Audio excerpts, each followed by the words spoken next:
Hello everyone, today we're going to look at the trapezoid rule. So when you first started learning about integration, you probably learned it as the area under a curve, and you approximated that area by rectangles, and then you added up the area of the rectangles, and that was approximately the integral. What we're going to do today is we're going to approximate an integral by finding areas of trapezoids. So we have some function. What we do is we divide it into so many divisions in the denominator, and then each of those divisions becomes a trapezoid. So what we do is we connect the y values at those x subintervals with a straight line, and we get a trapezoid. If we can find the area of the trapezoids, then we can approximate the area of the integral. So if you notice, some of these trapezoids are an under approximation, some of them are an over approximation, and in theory they should pretty much balance each other out. So all we have to do here is find the area of trapezoids and add them together. So there's no actual integration here, except for a little bit when I'm going to just compare the actual value with what we get using the trapezoid rule.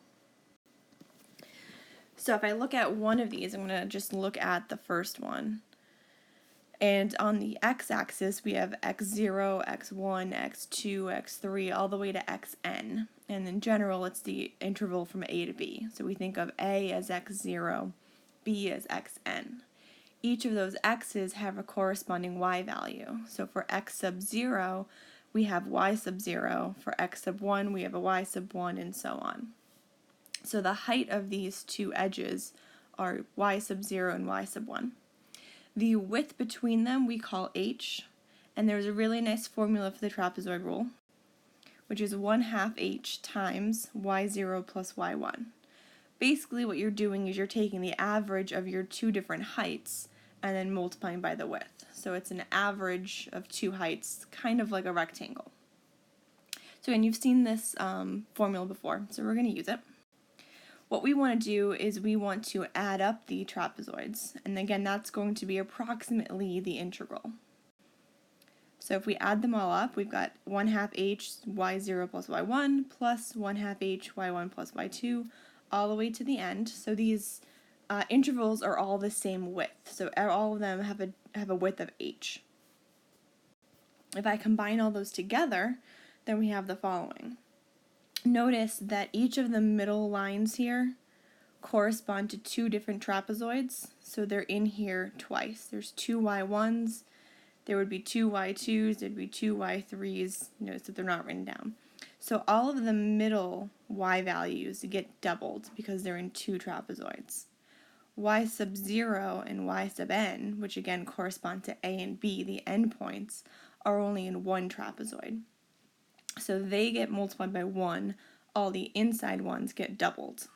Okay, so that's something to keep in mind. And again, this formula will be on the formula sheet, so you don't have to have it memorized, just make sure you use it correctly. So we're going to do some examples. So use the trapezoid rule to approximate the integrals using n trapezoids, and we'll compare it to the actual value. So we want to integrate over 1 to 3 of dx over x squared with n equaling 4. So we're going to take our function and divide it into 4 trapezoids. So if I wanted to graph this, we don't have to, but I will for a minute. 1 over x squared, remember this is 1 over x squared dx. So our function is 1 over x squared. If I'm going from 1 to 3, it looks something like this. And we're going to create 4 trapezoids. So I need to divide this area into 4 sections. And then each of these I'm going to connect with a straight line, and make them into trapezoids. Okay, so that's what we're doing graphically. But again, we don't actually have to look at the graph for any of these problems, but just keep in mind that's what we're doing. So the first thing we have to do is figure out what h is. What is the length of each of these trapezoids? So to find that, we just do the formula h equals b minus a over n. So b minus a will give me the width of my interval, of my whole interval, and I need it divided into n subsections. So in our case, we're getting 3 minus 1 over 4, which is a half. The next thing I have to do is figure out what each of my x values are. So I start with 1, and then I add a half to it, and then I add another half to it, and then I add another half to it, then I add another half to it, and my last one should be my 3. I have 4 subsections, or 4 sections, 4 trapezoids. That means I need 5 x values. Right, I'm going to have 3 middle values and then the 2 on the end. So if you count those, I have 5 values. You'll always have n plus 1 values. The next step is to find my y values. The y values are what I really need. So I'm just going to plug my x value into my function. Again, remember my function is 1 over x squared. I'm getting rid of that dx there. So if I plug in my x equals 1 into 1 over x squared, I get 1 over 1 squared. So y is also 1. Then I'm going to plug in 3 over 2. Now, because we're doing an approximation already, I want to be as thorough as I can. So I don't want to round these answers until the very, very end. So I'm going to keep 3 over 2 as a fraction. And remember, this is just 1 over 3 halves squared. A fraction squared, I square the top, I square the bottom. And then 1 over it means the reciprocal. So 1 over 3 halves squared is just the reciprocal of 9 over 4, which is 4 over 9. Okay. And then I want to plug in x is 2, so 1 over 2 squared is 1 over 4. Same thing with 5 over 2. 1 over 5 over 2 squared is just 2 squared over 5 squared. I'm just taking the reciprocal of the square. So I get 4 over 25. And then lastly, plugging in 3, I get 1 over 9. So these are the y values. These are the ones that I need. And I'm going to plug it into that formula. So my integral is approximately, this is the 1/2 from the formula. This 1/2 is my h. And then remember, my 2 outside values get multiplied by 1. The middle ones get doubled. Okay, so I have 1/2 times 1/2 plus, and then everything in here, remember, is in parentheses. So you have to do that first. Okay. Use a calculator. I'm not expecting you to do this by hand. And you should get 0.705. Now this integral, dx over x squared, we can actually do that out. I don't need to use the trapezoid rule for it to find an approximation. I can find the exact value. This one's fairly easy. It's just the power rule. It's a Calc 1 problem. So if I do it out, I actually get 2/3. 2/3, remember, is 0.6 repeating, so that's fairly close to 0.705. So the trapezoid rule is a pretty good approximation, at least in this case. Let's try another one. The integral from 2 to 6 of ln of x dx, again with 4 trapezoids. This is another integral that we know how to integrate, so we'll compare our trapezoid approximation to the actual value at the end. So again, we want to figure out how wide each of our intervals are, or what our x values are. So I'm going to take the interval 2 to 6 and divide it into 4. So 6 minus 2 over 4 will give me 1. So I'm going to start with my 2, and I'm going to go by 1s until I hit my 6. And again, n is 4, so I need 5 x values. So if you count them, you should end up with 5. And again, I don't want to round in the middle, so to find my y values, I'm just going to write down ln of x. So ln of 2, ln of 3, ln of 4, and so on. Okay, so again, you want to be as accurate as you can when you're in the middle of a problem. So again, I'm just going to plug it in. I have 1/2 times h, so I'm not putting in h because h is just 1. And then remember, my first and last values are multiplied by 1, and all my inner values are multiplied by 2. Okay, and again, that's because those are in 2 trapezoids each. So again, just plug this right into your calculator. Just be careful with parentheses. And you should be getting 5.337. But again, this is something we've actually integrated before, so we can compare it to the real value, which is 5.364. So again, this is a very good approximation. We've got the ones place and the tens place already done here. So it's into the hundredths where we actually see a difference. So that's pretty good. Our next example is the integral from -1 to 2 of e to the negative x squared dx using 3 trapezoids.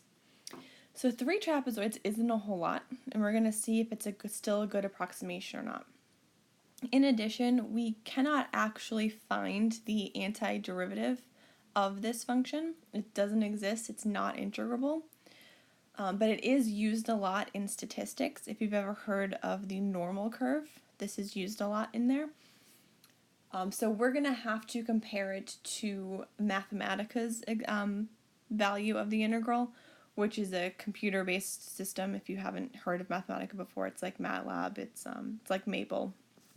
So it will do a different type of numeric integration to find the integral. So we'll compare what we get with 3 trapezoids to what the computer algebra system has.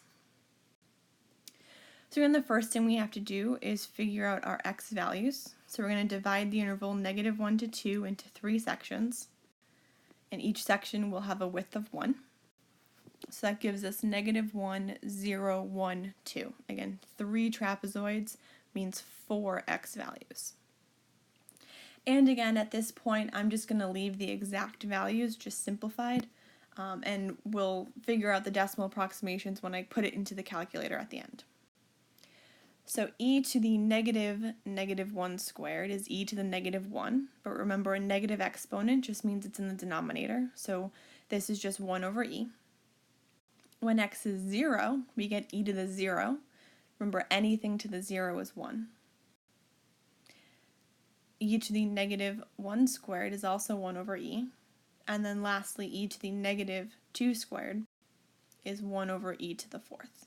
So remember, that negative sign is not part of the square, so you square it and then make it negative. So these are all going to have a negative exponent except for the 0, which means they're all in the denominator. And then I'll put it into our formula. So again, 1/2 h is 1, so I just have a 1/2 out front. This guy should not be multiplied by 2. That is wrong. No 2 there. So remember, the first and last ones are multiplied by 1, the middle ones are multiplied by 2. Okay, and again, just be careful when you plug this into your calculator. Make sure you know how to do fractions and exponents and all that. And you should be getting 1.561. And again, we cannot actually do this integral, it's not integrable, but according to a computer algebra system, it is almost 1.629. And again, that's fairly close to what we got, and we only used 3 trapezoids. Computer algebra system is going to be much more precise. So that's pretty good. Okay. And now we've got our last example. We're going to integrate from 0 to 4 the square root of x squared plus 1 dx with n equaling 2. So here's another equation or function that we cannot integrate. If I wanted to try to do the square root of x squared plus 1, I would need to do a U-Substitution. U would be x squared plus 1, and then du would be x or 2x dx, and there's no x there to substitute in for. So we can't do U-Substitution in here. So we can't, as a class, integrate this. But again, we will compare our answer to Mathematica, and we'll see how close we are. And again, we're only using 2 trapezoids here, so it's not a very good approximation if you just think about it in general. But we're going to divide the interval 0 to 4 into 2 sections, each of which will have a width of 2. So 0, 2, 4. Again, 2 trapezoids, 3 x values. And again, I'm going to plug in my x values into my function, the square root of x squared plus 1, and just simplify it. So if x is 0, I have the square root of 1, which is 1. If x is 2, I have the square root of 2 squared plus 1, which is the square root of 5. And then if x is 4, y is the square root of 17. Oops, that should be a 2.